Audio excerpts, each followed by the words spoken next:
What's up? Jared Hood from Jared Hood Sports Show. Still don't really have a name for these YouTube clips, I guess. Today, I want to talk about a couple things Lamar in the NFL. This is going to probably lead into a little bit of Aaron Rodgers talk, a little bit of basketball, and then might wrap it up with a little Phillies talk.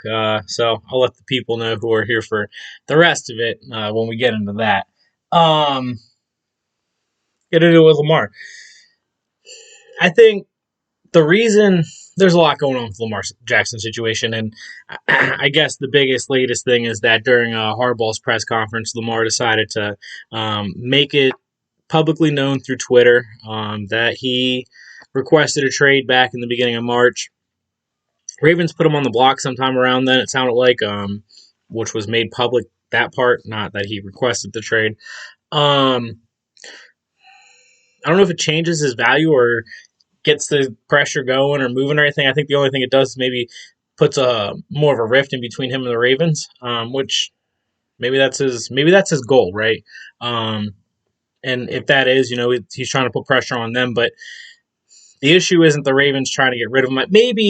Maybe their asking price, and it's not even their asking price. It's what's attached to the tag that they put on him. If you trade for him under the tag he's under, which is a franchise tag of some sort, but you have to give up 2 first-round picks. So basically, either they would have to willingly negotiate and be okay with getting 1 first-round pick, but they would have to get something obviously in return of that other first-round pick, which is super valuable, right? And they know that. That's why they put this kind of contract on him as a tag, because in their mind, worst case scenario, they pay him the boatload of money for only 1 year, and he still plays for them. And it's been pointed out by many that the only hiccup in this whole thing now is if Lamar's willing to sit or not. If he sits, we got a game, right? We have a pretty cool chess match going. But if he's not willing to sit, all this for nothing. And I guess that's going to be the hard part to know. And the Ravens, as much as I want to see Lamar get traded. I want to see him go somewhere and get the contract and flourish and be everything he can be. But it just doesn't make sense for the Ravens to trade him unless someone's actually going to give him the first 2 round picks. The first round pick, like the 2 first round picks. Sorry. I was thinking like maybe the Colts, because they're in a pretty good position to negotiate maybe their first round pick and maybe something else because they're so high up. The Panthers would have made sense, but they traded for the first overall pick because they want a quarterback. And honestly, when you have the first overall pick right now, just there's no reason to the elephant in the room for Lamar is those first 2 round picks and the contract. And the contract situation, I think somebody probably willing to pay him, even though I'll be honest, the whole contract situation is bananas because obviously the Deshaun Watson situation. A guy who didn't deserve a contract that he got a crazy big contract from a desperate franchise, and it messed up the future for quarterback contracts, at least for the next quarterback contract, because that's the one that's going to set the tone for everyone else. So it will have the rebound effect of everybody, but unless Lamar gets it.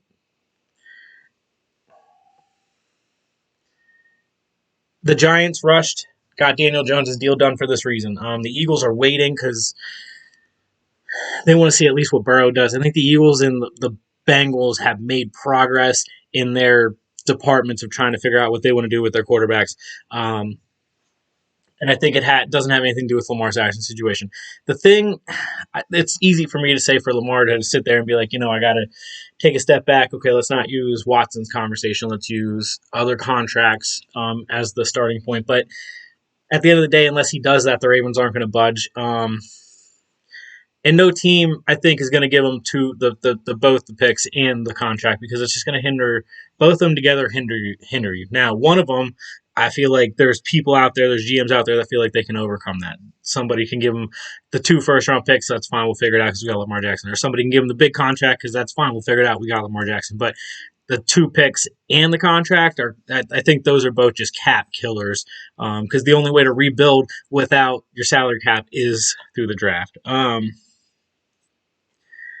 It's a lot, and I was in 100 different places, and I didn't do that in the right order, but I think if you followed along, everyone picked up what I was trying to say with it. It's just,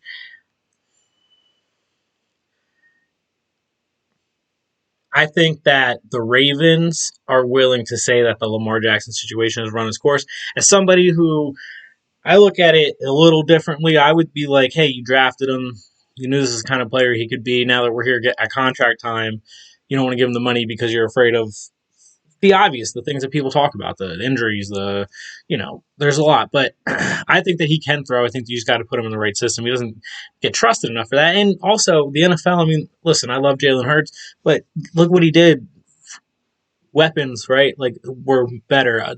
One more year with a talent like Devontae Smith plus A.J. Brown, right? I mean, um, Goddard being as good as he is, the whole thing together. So, that's just an example. There's plenty of teams out there like that. But point is like, I'm not saying Lamar doesn't have guys, but he doesn't have those guys, right? And if you put those kind of guys around him, can he be a passer like Jalen Hurts? Absolutely. There's no question in my mind. So, you just have to be willing, the way the Eagles did, or the way the Bengals did, or the way the Chiefs seemingly do. You have to be willing to go all in on your offense for your quarterback. You have to be like 100% committed.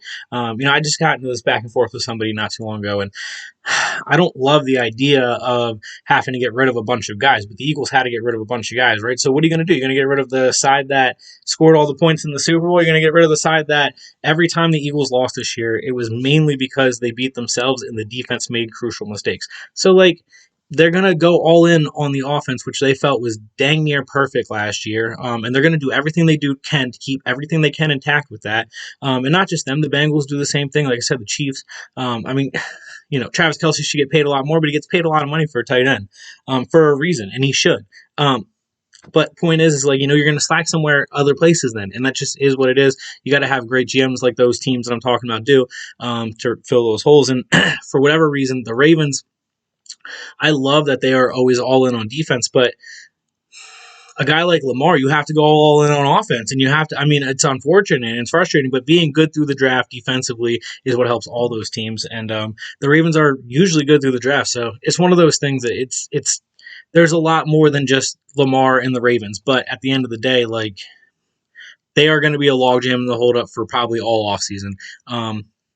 And I'm excited to see if he's still a Raven after the draft. I believe then he's probably going to be a Raven going into camp. And then if he goes into camp as a Raven, I'm very interested to see, will he hold out?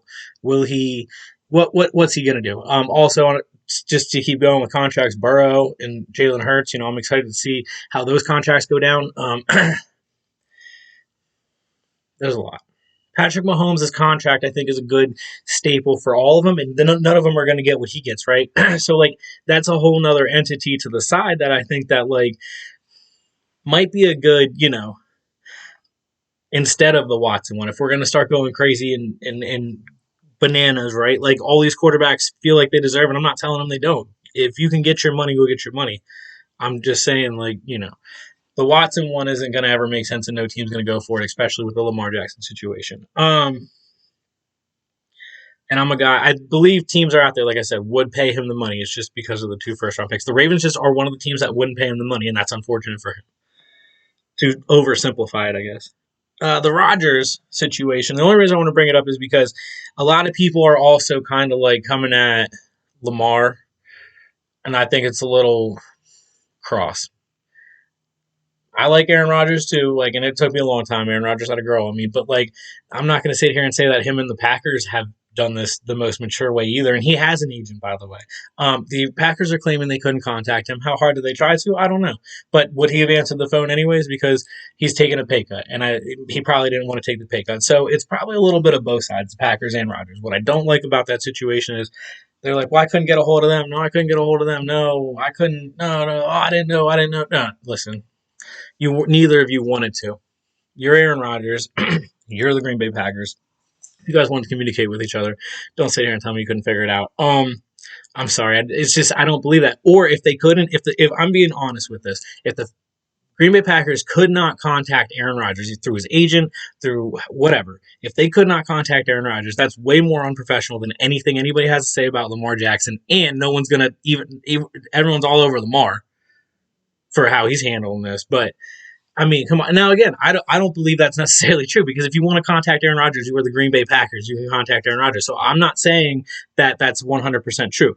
That's the other side of it, too, though. Aaron can't sit here and say that he was trying to contact the Green Bay Packers. If he wanted to contact the Green Bay Packers, he would have, you know, contacted the Green Bay Packers. You're Aaron Rodgers. So, again, it's both sides. But I think the best way to look at it is like Lamar just gets a lot of flack. He gets a lot of heat. He's handling it the wrong way. He needs to do this. He needs to do that. And whatever. I just, Aaron Rodgers was with the team for a very long time, super successful, won a Super Bowl, multiple MVPs. He's one of the greatest quarterbacks of all time, and he's having the same issues in the boardroom with them.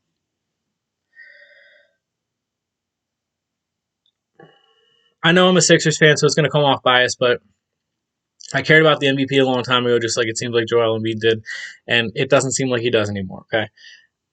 The Jokic Embiid thing, I'm over it personally because it doesn't matter. I think Embiid made the best point. Neither of them won anything. Neither of them have won anything, right? The MVPs are something for Jokic, and if he's not there, then Embiid's the MVP, right? So like multiple time MVP at this point in his career. So again, both are great players, Hall of Fame, first ballot, but neither of them have led their team to a championship. And honestly, I don't know if he's even been out of the second round. And so, like Joel put it,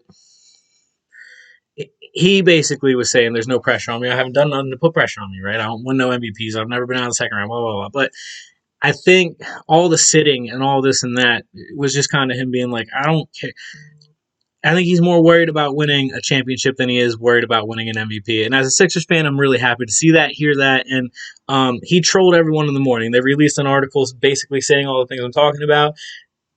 Game time, I'm not playing. Oh, he ducked him. Oh, he did not. Joel troll Embiid trolls everyone again. He got the internet buzzing. He got you talking about him. He got you understanding that if he wants to win the MVP, he could have went out there and put 100% into winning the MVP. But it seems like, I would say, he wants to win the championship. From a Sixers fan perspective, at least that's what it looks like and sounds like.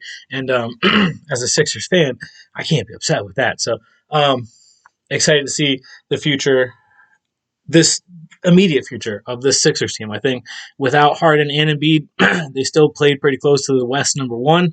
They're playing better than I thought outside of Maxey, Embiid, and Harden. I'm not gonna lie.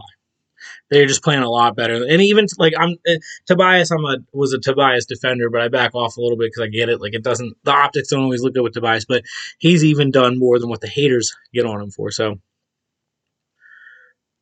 I'm not 100% bought in because I got to see Doc handle it in the playoffs, but they are playing a lot better than I expected, and it's going to be an interesting them, Milwaukee, and Boston in the East. Also, just run real last quick thing because I like Ja Morant a lot. He's going to grow. He's going to grow from this. He's going to learn from this. He deserves the lumps he's going to take, and he's been taken, but he's going to grow, and he's going to be still a first ballot Hall of Famer. He's going to be off the charts, and it just might make him a better player. He might be turned into a gym rat for all we know. So I'm not saying he isn't, but that's all I need to say on that. So for all the national people, thank you for watching. I appreciate you. Stick around right now. I'm not going to go anywhere. Talk about the Phillies opening day here right around the corner this week. I'm not here to make predictions, even, as much as I'm excited about baseball season in general. I just covered one thing real quick. So Hoskins getting hurt is a big deal to me. I kept saying last year, before the playoff run, during the playoff run, where he was the first leader in the clubhouse. He was before Bryce was there. That was the guy, and he was the friend of Bryce Harper. Part of the person who on inside the locker room to tell him, about coming. I know the players have been talking about it a lot this week, like, saying he's a locker room leader, but that's genuinely how I felt. And to see him go down, I'm a fan of him, what he did his rookie year and what he did between then and into last year. Streaky, but he just seems to always be in the thick of it when the good things happen for the Phillies since he's been there. Sometimes bad, but majority good. That's baseball. And when you're majority good, I like it. I hope that's not the last image we see of him in a Phillies uniform. It's really hard to say. Nola speaking of contract talks, sounds like that's not going too well between him and the Phillies, so they're going to shelf that. He's probably going to become a free agent. They'll probably still bid on him, but he's probably going to be a free agent. And you know how that goes. He's going to be the second, maybe third best pitcher on the market. I think he'll be the second. So that hurts because Aaron Nola is my favorite Philly, but that's all right. Worry about this season. I think the Phillies have some great stuff in front of them. Back to the first base situation. Cave has made an absolute case for himself, and I think he's going to definitely get some looks, but they're going to go with Hall. I think he's going to get most of the ABs. Not against it because you kind of want to switch the whole lineup, but he's a righty, so you want to switch the lineup up, but you know would have still liked to see.